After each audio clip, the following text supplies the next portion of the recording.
সম্মানিত আমার প্রিয় সাংবাদিক ভাইয়ারা, আসসালামু আলাইকুম রহমতুল্লাহি ওয়া বারাকাতুহু। আমি আজ আপনাদের সামনে প্রাণকান্ত আমি অত্যন্ত দুঃখের সাথে আপনাদের সামনে উপস্থিত হয়েছি।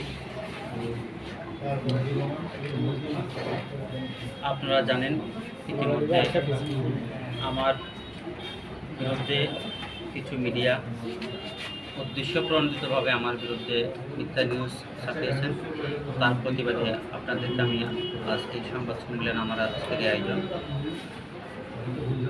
আমি মোহাম্মদ মামুনুর রশিদ, আমার বাড়ি ফয়েজুল ইসলামনগর 7 নম্বর ওয়ার্ডের বাসিন্দা। আমি 2018 সালে কওমি মাদ্রাসা দাওরা হাদিস সম্পন্ন করি এবং দাওরা হাসান ইনস্টিটিউট থেকে ইউনিভার্সিটি থেকে আমি ইসলামিক স্টাডিজ নিয়ে মাস্টার্স করি এবং আমি American health information management association কর্তৃক আমি পিএসসি ডিগ্রি অর্জন করেছি।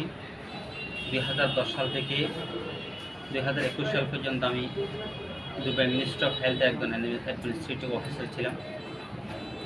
আমি যখন প্রবাস জীবনে যাই, আমরা লেখাপড়া শেষ করি, এরপর থেকে যখন বিএনপি সরকার যখন একেবারের পরে যখন আওয়ামী লীগ সরকার ক্ষমতায় আসে, আমার প্রবাস জীবন তখনই শুরু হয়। তখন থেকে দলের প্রতি আমার একটা অত্যন্ত, আমি প্রবাস থাকলেও আমার একটা মন প্রাণ আবেগ যে আমি দলকে ভালোবেসেছিলাম। আমি প্রবাসে থাকলেও দীর্ঘ সময়ে আমি যেখানে থাকিনি কেন আমি দলের জন্য কাজ করে গেছি, দলের পাশে ছিলাম, অর্থনৈতিকভাবে পাশে ছিলাম, প্রতিটা প্রোগ্রামে আমি সহযোগিতা করেছি। যখনই সম্ভব হয়েছে, যখনই আমি বাংলাদেশে থাকতাম, আমি দলের বিভিন্ন প্রোগ্রামে উপস্থিত হয়েছি। এর কারণে এর সুবাদে 2015 সালে যখন আওয়ামী লীগ শাসন ছিল, স্বৈরাচার ছিল, তখন ওরা বুঝতে পেরেছে আমি দলের জন্য অত্যন্ত একজন নিবেদিত প্রাণ। সেই হিসাবে যখন কঠোর আন্দোলন চলছিল 2014-15-তে, তখন আমার বাবাকে, এই বর্তমান কুখ্যাত ডাকাত ব্যাটে যখন আমার বাবাকে থানায় নিয়ে গিয়ে আমাকে উপস্থিত করার জন্য শর্ত দিয়ে আমার সারা রাত একদিন এক রাত আমার বাবাকে বসিয়ে রাখা হয়। আমার বাবা 75 বছর বয়সে একজন শেখুল হাদিস, যিনি দীর্ঘ 45 বছর হাদিসের দরজ দিয়েছেন, যিনি দীর্ঘ 45 বছর হাদিস এবং কোরআনের তাফসীর করেছেন। আমার পরিবারের মধ্যে আমরা চার ভাই আলেম।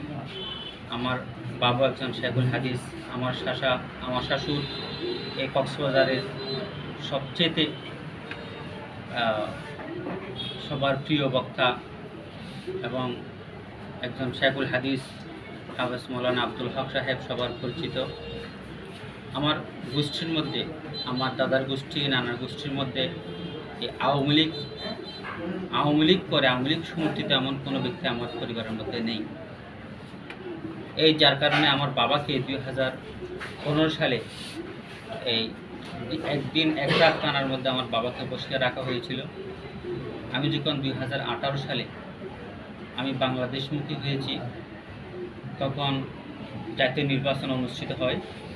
সেই সময় আমি দলের পক্ষে কঠোর অবস্থানের কারণে ভোটের দিন আমাকে জাফর সশস্ত্র বাহিনী নিয়ে আমাকে প্রচণ্ডভাবে আঘাত করা হয় এবং আমার ভোট কেন্দ্রের মধ্যে আমাকে প্রচণ্ডভাবে আঘাত করা হয়। আমি দিনের 12টা পর্যন্ত আমার কঠোর অবস্থানের কারণে এমন কঠিন পরিস্থিতিতেও আমার কেন্দ্রের মধ্যে বিএনপির সমর্থনে বিএনপির পক্ষে 800 পোস্ট আমি কাস্ট করতে সক্ষম হয়েছিলাম। এবং এরপর থেকে আমার দলের প্রতি, যখন আমি এই হামলার শিকার হয়েছিলাম, দলের প্রতি আমার আন্তরিকতা, আমার ভালোবাসা, আমার রক্তের সাথে জাতীয়তাবাদী দল বিএনপি আমার মিশে গেছে।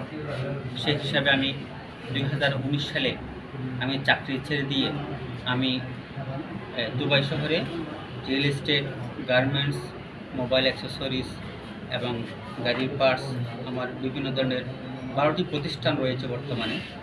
আমার বাংলাদেশে প্রায় 200 কর্মচারী আমার আমার কোম্পানিতে কাজ করেন এবং আমার ওখানে যখন আমি ব্যবসা করি তখন আমার কন্টিনিউসলি আমার থাকতে হয় না। তো সেই হিসাবে আমি 2019 সালের পর থেকে কন্টিনিউসলি বাংলাদেশে অবস্থান নিই। যদি আমি কখনো যাই বাংলাদেশ থেকে যদি বিদেশে যাই 10 থেকে 15 দিন অবস্থান করে আমি চলে আসি এবং ওখানে আমার ভাই আছেন, আমার ছোটো বোনের জামাই আছেন, ওরাই করেন।